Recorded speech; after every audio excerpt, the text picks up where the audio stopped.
আসসালামু আলাইকুম সকলকে, আশা করি আপনারা ভালো আছেন। আবারও চলে এসেছে মুসলিম উম্মাহর জন্য আনন্দ ও বরকতময় দিন ঈদে মিলাদুন্নবী সাল্লাল্লাহু আলাইহি সাল্লাম 2025।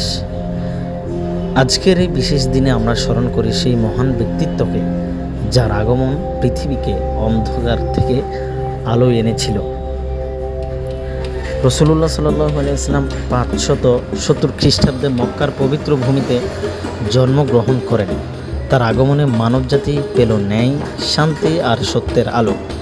ঈদে মিলাদুন্নবী দিবসটি আমাদের জন্য শুধু উৎসব নয়, বরং মহানবীর জীবনাদর্শ ও শিক্ষা অনুসরণের অঙ্গীকারের দিন। বিশ্বের মুসলিমরা আজকের দিনটি পালন করেন নানা আয়োজনের মধ্য দিয়ে।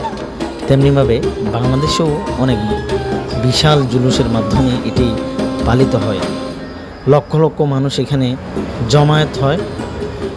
কোথাও মসজিদে হয় মিলাদ মাহফিল, কোথাও শোভাযাত্রা, আবার কোথাও হয় দরুদ ও সালাতের আসর। আলোকসজ্জা আর তাকবীর ধ্বনিতে মুখরিত হয়ে ওঠে চারিদিকে। আমরা আসলে এত পরিমাণ মানুষ হয়েছে, ক্রাউড বেশি ছিল। আমার ভিডিওটা আপনারা দেখতে পাবেন কি পরিমাণ জ্যাম যানজট সেখানে লেগে আছে। এত পরিমাণ গাড়ি, সেখানে গাড়ি চলতে পারছে না, এত পরিমাণ মানুষ ছিল সেখানে। তার মধ্যে আজকে প্রচুর গরমও পড়ছে।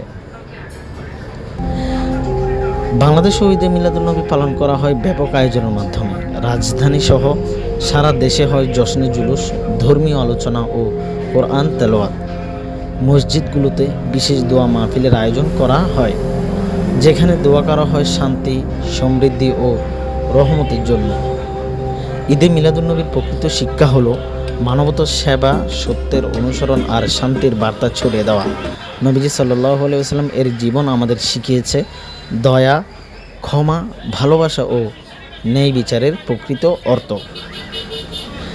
আসুন এই পবিত্র দিনে সবাই নবী আলাইহিস সালামের আদর্শ অনুসরণ করি এবং পৃথিবীকে করি শান্তি ও ভ্রাতৃত্বের এক সুন্দর ঠিকানা।